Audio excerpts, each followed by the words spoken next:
Hello everyone, welcome back to your YouTube channel o bienvenidos a su canal de YouTube. El día de hoy les traigo un video relativamente corto donde vamos a tratar uno de los aspectos más interesantes de los convertidores electrónicos de potencia. Como ustedes saben, los convertidores electrónicos de potencia están diseñados para ser la interfaz entre una fuente de energía primaria y lo que sería la red eléctrica tradicional de potencia trifásica. Estos convertidores en régimen estacionario, en operación continua, tienen unas ciertas limitaciones en cuanto a lo que es la entrega de corriente y en consecuencia la capacidad de entregar potencia activa y reactiva se ve dramáticamente afectada dependiendo de las características de diseño y por supuesto de operación del convertidor. Entonces, en la clase del día de hoy, vamos a estar hablando de una de las gráficas más importantes para representar el comportamiento del régimen estacionario de este tipo de elementos, de los convertidores electrónicos de potencia. Entonces, existe algo que se llama la carta de potencia, que en algunos países lo suelen llamar la carta PQ o el gráfico PQ, que es en esencia un gráfico que representa la entrega de potencia activa o reactiva o consumo de potencia activa y reactiva de un cierto y determinado dispositivo del sistema eléctrico de potencia, considerando que se encuentra operando en régimen estacionario. Pero antes que comencemos, déjenme aclarar algunas cosas. Estos videos son básicamente creados para divulgar un poco de conocimiento.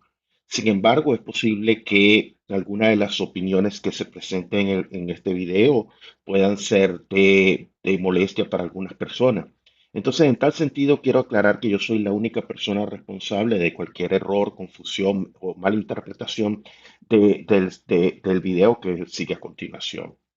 De igual manera, la presentación, las slides, como siempre, pueden ser encontradas en lo que es el repositorio de ResearchGate. Ya les he recomendado en muchísimas ocasiones que se unan a este repositorio digital, donde básicamente es una social media para académicos y donde pueden encontrar mucha información de lo que corresponde a investigación y desarrollo. De igual manera, los invito a que visiten mi repositorio digital en GitHub, donde van a encontrar algunos ejemplos prácticos utilizando algunos programas de modelación y simulación. Si están viendo este video es porque por supuesto lo están realizando en el canal de YouTube, su canal de YouTube. Si el video les parece de su agrado, por favor suscríbanse o dejen simplemente un comentario. De igual manera, si quieren mantenerse informados de lo que es el día a día el desarrollo, investigación y desarrollo de sistemas eléctricos de potencia, los invito abiertamente a que se suscriban ya sea a mis redes sociales, tanto Twitter como LinkedIn. Y finalmente, algunos me han solicitado que coloque a su disposición mi correo electrónico y entonces aquí en la parte inferior pueden encontrar lo que es mi dirección de correo electrónico. Bueno, antes de comenzar este video que es sumamente corto, tenemos que mencionar algunas de las cosas más interesantes. Los convertidores electrónicos de potencia tienen algunas décadas en operación dentro de los sistemas eléctricos de potencia tradicional y han encontrado uso y aplicación en una serie de diferentes contextos. Eh, Contextos que van, por ejemplo, desde el uso de sistemas de transmisión utilizando corriente continua para el caso del nivel de transmisión, pero también ha encontrado uso tanto a nivel de generación para las famosas plantas fotovoltaicas, para los sistemas eólicos de turbinas tipo 3 y tipo 4. Y del lado a nivel residencial, también a nivel de consumo, también podemos encontrar muchas aplicaciones de electrónica de potencia. Desde hace muchos años en la industria se han utilizado los convertidores electrónicos de potencia, especialmente para controlarlo y gobernar lo que es la velocidad de la máquina de inducción del rotor de jaula de ardilla. Más recientemente han empezado a aparecer una serie de aplicaciones a nivel de consumo, como lo son el caso de los vehículos eléctricos, coches eléctricos, autos eléctricos, dependiendo del país donde usted se encuentre, los sistemas de batería y almacenamiento en forma de batería y también otra serie de aplicaciones más recientes en lo que es AC para interfaces de algunas instalaciones residenciales. Lo cierto es que este video el día de hoy, vamos a estar trabajando con lo que es lo que se denomina el convertidor conectado a la red. Porque tenemos que entender que las tecnologías bajas en carbono pueden tener una cadena de convertidores de diferentes tipos y diferentes características, pero realmente para el video del día de hoy, donde vamos a estar trabajando, lo que nos interesa es la interfaz entre lo que sería la fuente o el elemento de tecnología de bajo carbono conectándose a lo que sería la red tradicional de corriente alterna. Entonces, este convertidor es típicamente trabajando en modo de operación de inversión, es decir, que toma energía de un enlace de corriente continua y entrega la energía en un lado de corriente alterna. Esa es la forma tradicional, eso es lo que se llama el modo de operación en forma de inversor. Sin embargo, por ejemplo, para el caso del sistema de batería, el sistema de batería permite que se tome energía a partir del sistema de corriente alterna tradicional y se le inyecta al sistema de corriente continua para cargar las baterías. Entonces, en ese caso tendríamos un convertidor electrónico de potencia que puede operar tanto de forma de inversor, en modo de operación de inversor, como también en forma de rectificación para efectuar la carga del dispositivo de batería. Entonces, típicamente una de las formas o estructuras fundamentales del convertidor electrónico de potencia es que tenemos un elemento central, que es el elemento de potencia, es el elemento donde se efectúa el switcheo, donde hay una serie de dispositivos de conmutación, que típicamente son de electrónica de estado sólido, donde se efectúa una entrada y una salida, y donde hay una serie de controles, lazos de control, tanto de señales en el lado de entrada como en el lado de salida, y unas señales de referencia. Aquí, a manera de ejemplo, les voy a presentar algunas de las aplicaciones típicas para tecnologías de bajo carbón. Pueden darse cuenta, por ejemplo, que este es el caso de una turbina de viento tipo 4. Este generador eólico de tipo 4 básicamente tiene una cadena de electrónica de potencia que incluye un rectificador que va de corriente alterna a corriente continua. Tiene un link de corriente continua, básicamente representado por un capacitor, y tiene un convertidor conectado a la red que trabaja básicamente como un inversor, utilizando la señal de corriente continua y transformando la corriente alterna. Por supuesto, esta cadena de convertidores tiene que tener asociada una serie de dispositivos de control y monitoreo, donde se efectúan desde las señales más básicas, como lo que es el seguimiento del punto máximo de potencia, y para ello se generan las señales se sintetizan las señales de PWM para el control de los convertidores. También pueden tener señales como lo que sería la sincronización a red o el control de corriente, y también algunos componentes para cumplir con los requisitos de red. Funciones más avanzadas en turbinas de viento pueden ser como, por ejemplo, agregar funciones para mejorar la calidad del servicio, proveer servicio de inercia virtual, o también como lo que sería el arranque negro. Más recientemente se está incluyendo también lo que es el amortiguamiento de oscilaciones de potencia, y todo esto corresponde a funciones avanzadas de control y de monitoreo para esta cadena de convertidores electrónicos de potencia. De igual manera, de forma similar, podemos presentar aquí lo que sería la cadena de convertidores para el caso de la generación solar fotovoltaica. En este caso, para lo que sería un convertidor bidireccional para cargadores de vehículos eléctricos con todas las funciones tanto básicas como avanzadas. Y de igual manera, para el sistema de almacenamiento de batería con las diferentes funciones de control y monitoreo, tanto básicas como avanzadas. En resumen, básicamente, cuando estamos conversando del Voltage Source Converter, que es el convertidor que se utiliza para conectarse a la red de potencia utilizando tecnologías de bajo carbón, como ya hemos mencionado, típicamente tenemos aquí el dispositivo convertidor, un dispositivo convertidor de CAC, que en el lado de corriente continua tiene un capacitor para efectuar el link de corriente continua, y del lado AC típicamente tiene un convertidor, un LC, para efectuar la interfaz con lo que sería la red de corriente alterna. Entonces, ¿cuál es el motivo del día de hoy? El motivo del video del día de hoy es que vamos a estar trabajando sobre una representación gráfica de lo que sería el plano PQ, es decir, potencia activa reactiva, sobre las diferentes formas de tecnologías de generación. Para hacerlo de manera más general, apartamos del hecho del sistema de almacenamiento por batería. El sistema de almacenamiento por batería es bastante interesante porque el convertidor, en este caso un voltage source converter, tiene que ser de naturaleza bidireccional. para permitir la entrega de potencia activa durante un proceso de descarga de la batería o permitir recibir potencia activa desde la red para poder efectuar el cargado de la batería. Por otra parte, la potencia reactiva puede ser entregada o absorbida dependiendo del tipo de control. Todo esto en referencia al voltaje del punto común de conexión. En este video vamos a considerar que existe una conexión con una red de potencia que básicamente es representada por una reactancia externa en serie con una fuente de voltaje. Entonces, cuando estamos conversando sobre la carta de potencia, la carta de potencia es fundamentalmente un gráfico o una representación que nos permite a nosotros mostrar el comportamiento de la potencia activa versus la potencia reactiva. En palabras simples, lo que nos permite decir son los límites y hasta dónde puede operar de manera continua nuestro convertidor, tanto en entrega o absorción de potencia activa y reactiva. Es bien sabido por todos ustedes que el desempeño de un convertidor tiene asociado consigo una serie de limitaciones. Limitaciones que incluyen, por ejemplo, el máximo voltaje que el convertidor es capaz de sintetizar. Eso tiene que ver con el esquema y la topología de los dispositivos de conmutación, además de otras limitaciones de los dispositivos de conmutación. Además de eso, para topologías de 2 o 3 niveles, el voltaje depende directamente del voltaje de corriente continua, lo cual quiere decir que está relacionado con la fuente de energía primaria. En lo que se llaman las tecnologías basadas en cel, este voltaje de corriente continua está definido por el voltaje de la celda y el número de celdas que se pueden ser conectados por ramas en esta configuración.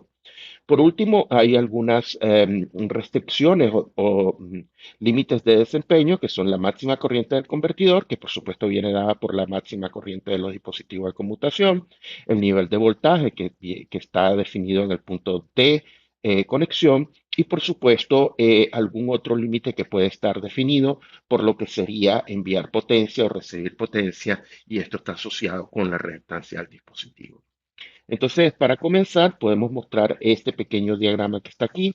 En la parte central izquierda pueden ver lo que sería un circuito equivalente para lo que sería el Voltage Source Converter conectado a la fuente ideal de voltaje. En este caso, estamos utilizando un sistema netamente reactivo, no hay pérdidas de potencia activa, por tanto, toda la potencia activa generada por la fuente interna del convertidor es entregada en potencia activa a la fuente VAC.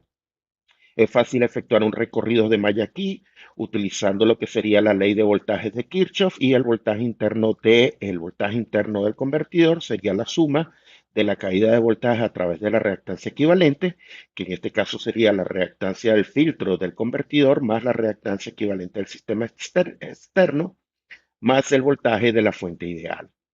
Y aquí en el lado derecho lo que tenemos es simplemente un diagrama fasorial, donde en el diagrama fasorial podemos mostrar, en este caso referencia, el voltaje de corriente alterna, es decir, el voltaje ideal de referencia al sistema exterior. Tenemos el voltaje interno de lo que sería el Voltage Source Converter y la caída de voltaje a través de lo que sería el dispositivo serie.